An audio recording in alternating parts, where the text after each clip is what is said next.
European parliament में एक बहुत अहम डेवलपमेंट की अनाउंसमेंट हुई है कि जो रिपब्लिक डे है इंडिया का 26 जनवरी को, उस पे एक बहुत बड़ा डेलीगेशन विजिट करने आ रहा है इंडिया के साथ। और इसमें क्या क्या चीजें हो रही हैं, डिफेंस है, डिफेंस एंड सिक्योरिटी है, मैरीटाइम सिक्योरिटी है, ट्रेड है, बहुत बड़ी बड़ी चीजें। और ये यूरोपीय यूनियन 28 कंट्रीज पर मुश्तमिल एक बहुत बड़ा ब्लॉक है।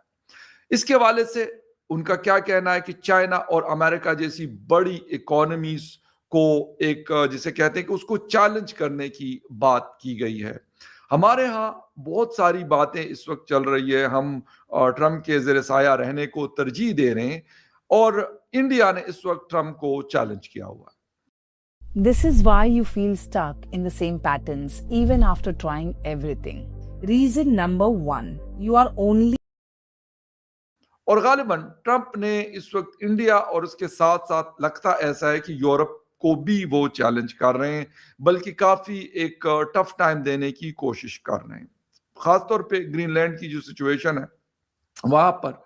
तो ऐसे में it's a golden opportunity for India and Europe.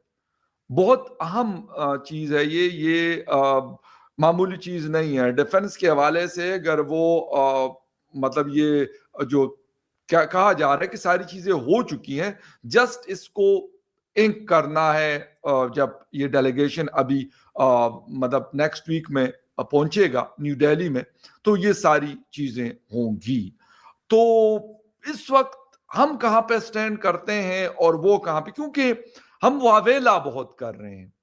हम कह रहे जी देखो ट्रंप ने कैसे हमें गोद लिया हुआ और कैसी हमारी मतलब जिसे कहते हैं कि वाह वाह हो रही है, फलां हो रहा है, लेकिन ऑन ग्राउंड क्या हम अचीव कर रहे हैं, ये बहुत अहम है। लेकिन उसके मुकाबले में इंडिया जाहिरी तौर पे अमेरिका ने काफी एक लो लेवल पे ताल्लुकात गए हैं, लेकिन इसके बावजूद इंडिया अपने जो कार्ड्स हैं उसको बड़े अकलमंदी दानिशमंदी के साथ खेल रहा है।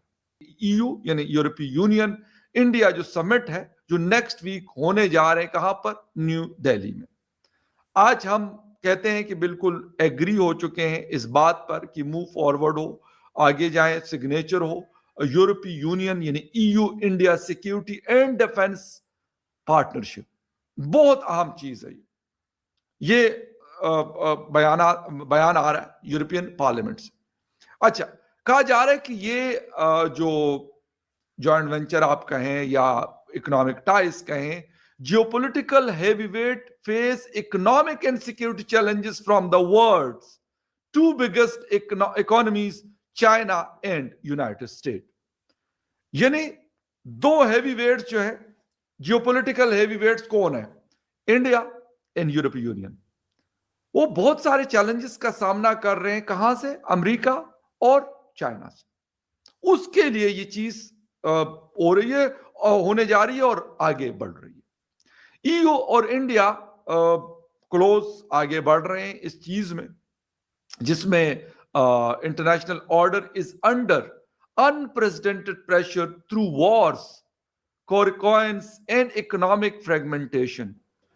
ये बड़े अहम अल्फाज हैं कि जो दुनिया का यानी वर्ल्ड ऑर्डर को किस जबरदस्ती के साथ US president Donald Trump change करने की कोशिश कर रहे हैं, उसके लिए ये चीज शायद पहले हो जाती या होने जानी थी, मे भी लेट होती, लेकिन क्योंकि मैंने कहा कि उन्होंने फुल एक प्रेशर डाला हुआ है ईयू के ऊपर भी, प्लस उन्होंने प्रेशर डाला हुआ है इंडिया के ऊपर भी। अच्छा, कहा जा रहा है कि जी दो बड़ी डेमोक्रेसीज ये चीज जो है अफोर्ड नहीं कर सकती कि वो एजिटेशन का शिकार हो और आगे ना बढ़े। ईयू ने ऑलरेडी किसके साथ इस तरह की डील जो है वो साइन की है, कनाडा है, ब्रिटेन है, और डिफेंस के हवाले से, इंडस्ट्रियल जो एनहांसमेंट है उसके हवाले से। और उन्होंने कहा कि ये क्यों किया गया है, Russia and worries over US reliability under President Donald Trump। जो डोनाल्ड ट्रंप जो चीजें कर रहे हैं तो उसके ऊपर, या रशिया का जो यूक्रेन के साथ मामला चल रहा है काफी सालों से, उसके ऊपर ये चीजें शायद ज्यादा तेज हुई और मुमकिन हुई। अच्छा, New Delhi, which has relied on Moscow for decades for key military hardwares, has tried to cut its dependence on Russia in recent years by diversifying imports and pushing its own domestic manufacturing base. With both hit by US tariff, India and the 27 nation EU are also working on a free trade agreement. देखिए ये जो चीजें हो रही है, होने जा रही है, मेरे ख्याल में ये बहुत अहम है, बहुत बड़ी चीजें हमें देखने को मिल रही है। और मेरे ईयू की माली हालत खराब हो चुकी है, उसको फ्री ट्रेड एग्रीमेंट करना है, तो वो अभी भारत के साथ फ्री ट्रेड एग्रीमेंट करने आ रहे हैं, जो जनवरी 27 को साइन होने वाला है।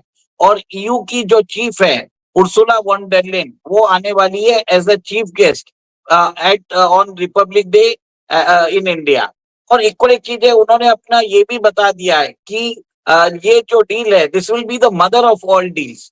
और इससे समझ में आता है कि ईयू के लिए एक तरह से भारत लाइफलाइन बनकर उभरा है, और इससे फायदा दोनों भारत और दोनों ईयू को होने वाला है, क्योंकि ट्रम्प जो है ट्रांस अटलांटिक जो पार्टनरशिप है उसको ब्रेक करने के अंदर लगे हुए हैं। उनको ईयू से कोई मतलब नहीं है, उनको नाटो जो उनका मिलिट्री सिक्योरिटी आर्किटेक्चर देखता है उसके अंदर से भी जो है डोनाल्ड ट्रंप धीरे धीरे विड्रॉ करते जा रहे हैं। और इस बार तो उन्होंने बोल दिया कि जर्मनी को कि आप जो है नेटो की जो प्रेसिडेंसी है आप संभालो, मेरे को रिलीव करो। तो कहीं ना कहीं आप ये देखिए कि Donald Trump is trying to exit NATO, और नेटो से एग्जिट करने से पहले उन्होंने वहां पर रूल भी बढ़ा दिया है कि आप 2% अभी सिक्योरिटी में आप 2% ऑफ द जीडीपी खर्चा कर रहे हो, उसको आपको 5% करना है। तो कहीं ना कहीं ईयू को ऑप्शंस तैयार कर रहा है, और मेरे हिसाब से उन्होंने भारत को चुना है। और इंडिया यूरोप स्ट्रेटेजिक डिफेंस जी पार्टनरशिप की बात हो रही है, जिसमें ईयू टेक्नोलॉजिकल ट्रांसफर करने वाला है और भारत के साथ को प्रोडक्शन और को जी डेवलपमेंट करने वाला है। सबसे बड़ी बात है जी कि ये वही ईयू है लेकिन जो भारत के ऊपर विश्वास नहीं करता था। रशिया के जी ऑयल लेने के लिए भारत को अक्यूज करता था कि हम यूक्रेन वॉर को फंड कर रहे हैं, और अब ईयू ने बिल्कुल अपना चश्मा यहाँ से जो जो लेंस है है। बिल्कुल यहाँ से बहुत सारी चीजें बदलती हुई नजर आ रही है। लेकिन उमेश जी, जो डिफेंस कॉर्पोरेशन की बात हो रही है भारत और यूएई के बीच, तो इस कॉर्पोरेशन से क्या हम ये कहें कि जो नेटो का स्ट्रेटेजिक एक्सपेंशन या ये कहें कि जो स्ट्रेटेजिक प्राइमेसी है उसको चैलेंज करेगा, या फिर हम ये कहें कि उसको और कॉम्प्लीमेंट करेगा? देखिए, सबसे बड़ी बात है कि NATO is going to split very soon. वहां पर कुछ नेशंस ऐसे हैं जो अमेरिका के साथ जाएंगे और यूरोपियन यूनियन अलग होने वाला है। कहीं ना कहीं ये देखिए कि फ्रांस ने भी एक तरह से बोल दिया है कि G7 और ब्रिक्स के बीच में पार्टनरशिप होने की जरूरत है। उन्हें भी अंदेशा हो चुका है कि अमेरिका अपनी दादागिरी करने वाला है। और कल कैसे डोनाल्ड ट्रंप ने मैक्रोन का मजाक उड़ाया है, और जब दावोस में जाके उन्होंने रशिया को इंडक्ट कर लिया उनके बोर्ड ऑफ पीस में, तो तो European Union is trying to delink from America very soon, और उनको अमेरिका से डीलेवरेज भी करने की आवश्यकता समझ में आ चुकी है। देखिए, मॉडर्न वॉरफेयर में आपके पास टेक्नोलॉजी होना वो बड़ी बात नहीं है, आपके पास जो अनइंटरप्टेड सप्लाई वो होना जरूरी है, आपके पास स्केल भी होने की जरूरत है।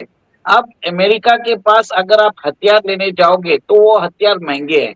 यूरोपियन यूनियन ने अपनी कैपेसिटी एक्सपेंशन नहीं किया है, वो रशिया से खरीद नहीं सकता, वो चाइना से खरीद नहीं सकता, और ऐसी कोई दूसरी कंट्री है नहीं जिसके ऊपर वो रिलाई कर सकता है। इसके लिए उन्होंने अभी भारत को चुना भी है। भारत और यूरोपियन यूनियन में बहुत बड़ी डिफेंस डील होने जा रही है। यूरोपियन यूनियन ने कहा कि वो भारत के साथ डिफेंस और सिक्योरिटी पार्टनरशिप साइन करना चाहते हैं। इस समझौते में शामिल होंगे समुद्री सुरक्षा, आतंकवाद से लड़ाई, साइबर सुरक्षा, इंडो पैसिफिक की सुरक्षा। मतलब भारत और यूरोप मिलकर मिलिट्री और सुरक्षा में साथ काम करेंगे। इस डील से अगर देखा जाए तो दुनिया में चीन, रूस और अमेरिका की टेंशन बढ़ रही है और यूरोपियन यूनियन चाहता है कि भारत उनका सबसे बड़ा पार्टनर हो। दोनों लोकतांत्रिक देश हैं, इसलिए मिलकर काम करना चाहते हैं। अभी आने वाले टाइम में नई दिल्ली में इंडिया EU समिट होने वाला है, जिसमें defence deal, free trade agreement, technology और मोबिलिटी की बात चल रही है। EU और भारत का बड़ा व्यापार समझौता भी लगभग फाइनल बताया जा रहा है। अगर यह हुआ तो दुनिया का सबसे बड़ा फ्री ट्रेड जोन बन सकता है। इससे भारत की इकोनॉमी और डिफेंस इंडस्ट्री को बड़ा फायदा होगा। EU अब भारत को टॉप डिफेंस पार्टनर बनाना चाहता है। दोनों मिलकर हथियार, टेक्नोलॉजी और सुरक्षा में सहयोग करेंगे। इससे भारत की ग्लोबल पावर भी मजबूत होगी। यह खबर इतनी बड़ी इसलिए बताई जा रही है क्योंकि पहले EU, USA और नाटो पर डिपेंड था, लेकिन अब वो भारत को ग्लोबल सिक्योरिटी पार्टनर बनाना चाहता है। दोस्तों, आपकी क्या राय है EU और इंडिया के इस डील को लेकर? अपनी राय कमेंट बॉक्स में जरूर लिखें। वीडियो अगर अच्छी लगे तो वीडियो को लाइक करें, शेयर करें, चैनल को सब्सक्राइब करें।